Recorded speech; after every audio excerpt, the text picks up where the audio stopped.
Hi, this is Chris from the Stephanie Miller Show. Please enjoy this exclusive clip from Political Voices Network.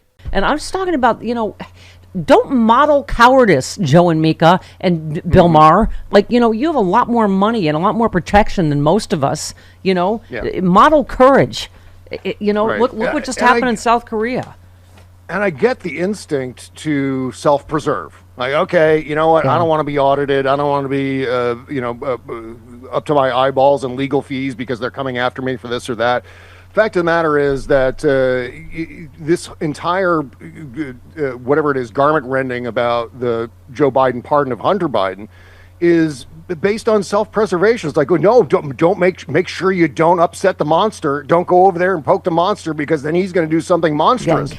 But he's going to do all that stuff anyway. He's a monster. It's in his name. Right. You retweeted Ron Filipowski said, now Trump can pardon hundreds of thugs who beat cops in an attempt to storm the Capitol to stop the electoral count, and Dems can't criticize that because of Hunter is the world's stupidest take. Thank you. John Cooper once again, said, he's done all the worst things. Yeah, and John Cooper, you retweeted, too many Democrats come prepared to play a polite game of badminton while Republicans are more than happy to play mixed martial arts. That's got to change. I mean, yeah. And obviously what has to go hand in hand with that change is the rest of us need to stop second guessing everything that's happening, where we've got an issue on the Democratic side, on the side of normals, the pro-democracy side, I think is a better way to define it. And that is that we've got something like 76 million, 82 million chefs in the kitchen all happening at the same time. And every time someone makes a decision and does something like Joe Biden pardoning his only living son, and suddenly we're all going, well, no, he should have done it this way. He should have waited this, and he shouldn't. No, and they count on the pearl clutchers and bedwetters on our side, Bob, to help them. Yeah.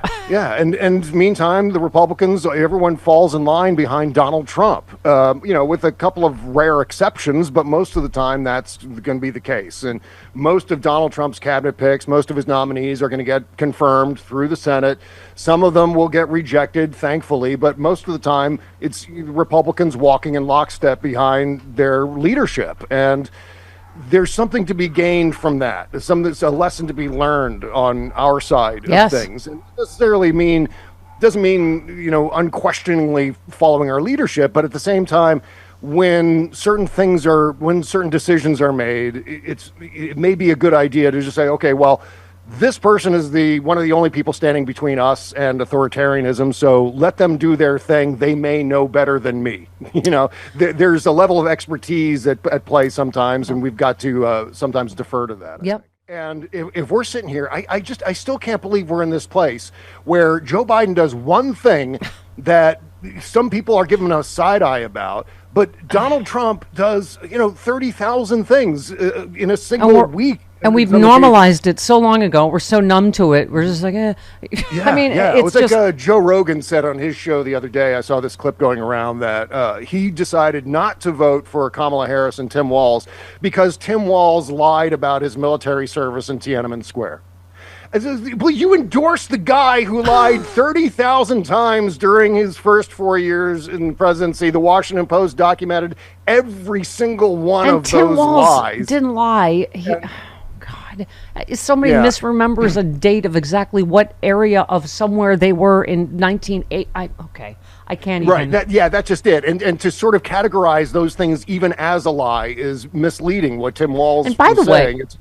By the way, which he disavowed and said, I screwed up. I was a knucklehead. Donald Trump has never said anything like that about any single one. Five-time draft dodge. Oh, I can't. Okay. This is the thing, Stephanie, that drives me up a wall. That whether it's the mainstream press or just concerned trolling people on social media and so forth, elevating a couple of things to the same level of outrage as tens of thousands of things. This is how we got here. This is how the election. Exactly Michael Tomasky was on yesterday, and Bob, such a brilliant piece that he wrote because it's not just right. First of all, almost everything is right wing media now. But he was saying that it's because they set the agenda and lead by the nose the rest of the quote unquote media. So there's no such thing. This is why we scream about the mainstream media, because even New York Times and Washington Post follows whatever the concern trolling is in the magosphere. A lot of this these lies that they won on, they didn't even start them. They, as Michael was saying, they started in from the right wing, and then Trump and Vance picked it up, and then round and around we go. But anyway, when you brought up Joe Rogan, just because Chris and I and you, all alpha liberals, we always talk about how we need to fight differently and better. And I was reading the story about the whole Kamala Harris doing Joe Rogan, blah, blah, blah. And, they might have gotten dirty tricked by the Trump campaign because they were saying when she was going to do it, and she was going to go there because she was going to be in Houston. Right, you read that, right, Jody? Yeah. That they said that, I think that's the Rogan camp used that to get the Trump interview. Yeah. And so they that was like on purpose, that they made sure. Yeah. So that's how they got the 3-hour interview with Trump, is by saying Kamala's going to do it. And so then it was almost impossible with the rest of her schedule, which is only, a couple weeks by then, and she's the sitting vice president. But anyway. I used to know Joe Rogan. In fact, when I ran my animation studio starting back in 1999, he was my first animation client. I did a little cartoon of a monkey for him for his website. And so we had kind of a telephone friendship, so to speak, email and so forth, for a few years around the turn of the century, the 2000 turn of the century, not the other one. But sometime since then, his cheese completely fell off his cracker. At some point. I want to say there's more money in it. There's more money in your cheese being off your cracker. I got to tell you. That is, we've talked. I say this about all the people I used to be on. When I hosted Equal Time on CNBC, all those people, Ann Coulter, we had all these fill in the blonde Republican woman pundit here. Laura Ingraham was one of them. They realized, I got to say crazier, more extreme right wing things to make more money and sell books, and there you go.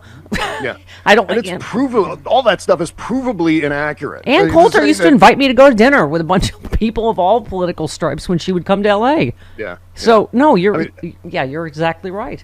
Oh, yeah, I've been referring to this phenomenon as the American nervous breakdown. I feel like there are thousands and thousands of people in the press alone who've just completely lost track of right from wrong, good versus evil. We have no sense of these things anymore. A lot of broken BS detectors out there where they can't detect the fact that Donald Trump is a known con man. I mean, we've countless stories. In fact, Jody and I are going to be talking about another one on tomorrow's show. About just everyone astonished. Oh my God! You mean he's terrible for unions? Shocking! He's going to be bad for Black Americans. This is what I keep saying. Oh my God!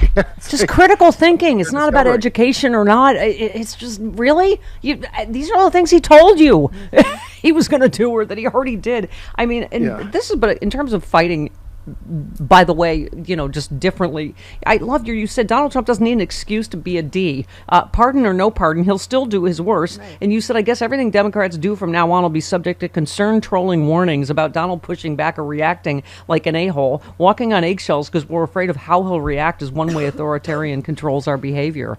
Thank you. Yeah. Oh, hi. I just finished, I'm going to say, an 11 billion mile bike ride. And thank God I happen to have this magic potion with me, ASEA, as seen on the Stephanie Miller Show.